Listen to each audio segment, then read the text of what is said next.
అధిష్టానం విభజన దిశగా ఆలోచనలు చేస్తుందన్న భావనలో ఉన్న కాంగ్రెస్ సీమాంధ్ర మంత్రులు దీన్ని ముందుగానే అడ్డుకునేందుకు రాజీనామా అస్త్రాన్ని ప్రయోగించేందుకు సన్నద్దమవుతున్నారు.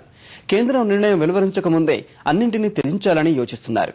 ఈ మేరకు ముఖ్యమంత్రి వద్ద తీవ్రంగా ఒత్తిడి తెస్తున్నారు. ఈ పరిస్థితుల్లో కేంద్ర మంత్రులు పురంధేశ్వరి, శీలం సీఎంతో భేటీ అయ్యి తాజా రాజకీయ పరిణామాలపై మంతనాలు జరిపారు. అటు విభజనను ఒప్పుకునేదే లేదంటున్న ఏపీ ఎన్జీఓలు నిరవధిక సమ్మెకు సన్నాహాలు చేసుకుంటున్నారు. సమైక్యాంధ్ర ఉద్యమం ఊపందుకుంటున్న నేపథ్యంలో రాష్ట్ర విభజనపై కాంగ్రెస్ నిర్ణయాన్ని ప్రకటించక ముందే పదవుల్ని వదులుకోవాలని సీమాంధ్ర మంత్రులు గట్టిగా ప్రతిపాదిస్తున్నారు. ఈసారి కేంద్రం విభజనపై నిర్ణయం తీసుకుంటే ఎట్టి పరిస్థితుల్లోనూ వెనక్కి వెళ్లదని, అప్పుడు రాజీనామాలు చేసినా ఎలాంటి ప్రయోజనం ఉండదని భావిస్తున్నారు. విభజిస్తే రాజీనామాలు చేయక తప్పదని ఇప్పటికే సోనియాకు సీమాంధ్ర మంత్రులు లేఖ ద్వారా తెలియజేశారు. ఇటు రాజీనామాలపై సీఎం కిరణ్ వద్ద ఒత్తిడి పెంచుతున్నారు. 15 మంది మంత్రులు తక్షణం రాజీనామాలకు సిద్దమైనట్టు తెలిసింది.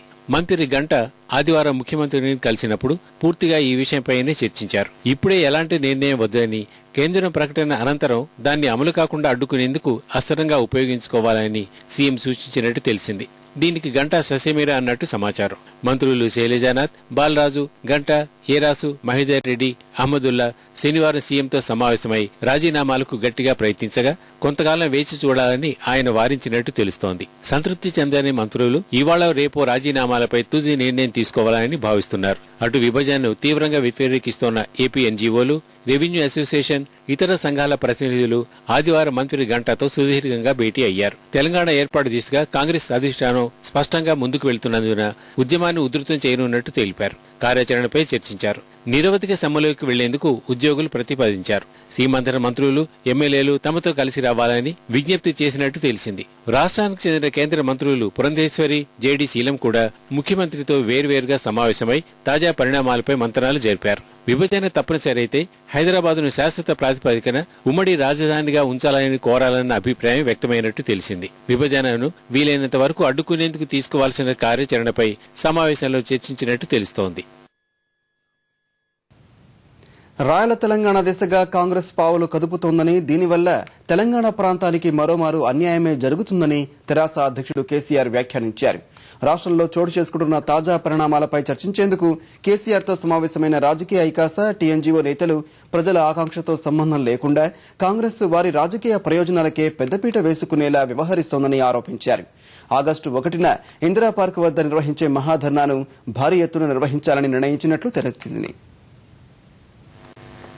హైదరాబాద్ రాజధానిగా 10 జిల్లాలతో కూడిన తెలంగాణ తప్ప మరో ప్రత్యామ్నాయాన్ని అంగీకరించేది లేదని తెలంగాణ రాజకీయ ఐకాస స్పష్టం చేసింది. రాయల తెలంగాణ నిర్ణయం సమ్మతం కాదని ఐకాస చైర్మన్ కోదండరాం తెలిపారు. తాజా పరిణామాలపై తెరాస అధ్యక్షుడు కేసీఆర్ ను ఆయన నివాసంలో రాజకీయ ఐకాస, టీఎన్జీఓ నాయకులు కలిసి సుదీర్ఘంగా చర్చించారు. సమావేశానంతరం మీడియాతో మాట్లాడిన వారు రాజకీయ ప్రయోజనాల కోసమే రాయల తెలంగాణ ప్రతిపాదనను కాంగ్రెస్ తీసుకువస్తుందని విమర్శించారు. దీన్ని వెనక్కి తీసుకోవాలని డిమాండ్ చేశారు. ప్రత్యేక రాష్ట్ర సాధన కోసం ఆగస్టు 1న హైదరాబాద్ ఇందిరా పార్క్ వద్ద భారీ ఎత్తున మహాధర్నా నిర్వహించాలని నిర్ణయించినట్టు తెలిపారు.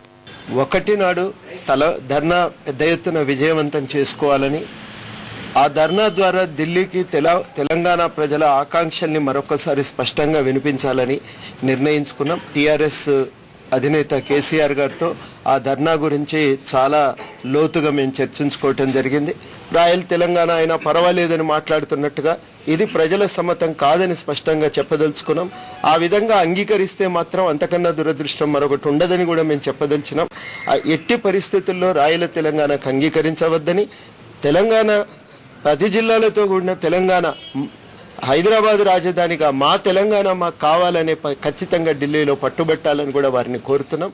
కేంద్రం రాయల తెలంగాణ ఇస్తే తెలంగాణ ప్రాంతానికి మళ్లీ అన్యాయమే జరుగుతుందని, పోతిరెడ్డిపాడు సహా అనేక నీటి సమస్యలు అలాగే ఉండిపోతాయని భేటీ సందర్భంగా కేసీఆర్ వ్యాఖ్యానించినట్టు తెలుస్తోంది. నీటి యుద్ధాలు తప్పవని విశ్లేషించిన కేసీఆర్ దీనిపై నీటిపారుదల రంగ నిపుణుల అభిప్రాయం తీసుకుందామని చెప్పినట్టు సమాచారం. రాయల తెలంగాణను కేంద్రం బలవంతంగా నెత్తిన రుద్దే అవకాశం ఉందని, వచ్చే నెలలో విభజన ప్రక్రియను మొదలు పెడతారని కేసీఆర్ అంచనా వేసినట్టు సమాచారం. నవంబర్లో దేశవ్యాప్తంగా 5 రాష్ట్రాల్లో ఎన్నికలు ఉన్నాయని, వాటితో పాటే లోక్సభ ఎన్నికలు, రాష్ట్ర శాసనసభకు ఎన్నికలు పెట్టే అవకాశం ఉందని కేసీఆర్ చెప్పినట్టు తెలుస్తోంది. ఇప్పుడు రాయల తెలంగాణ ఏర్పాటు చేసిన ఎన్నికల తర్వాత అసెంబ్లీలో తీర్మానం చేసి ఆ 2 జిల్లాలను వెనక్కి పంపుదామని, దీనికి వారు సిద్ధంగానే ఉంటారని కేసీఆర్ వ్యాఖ్యానించినట్టు సమాచారం.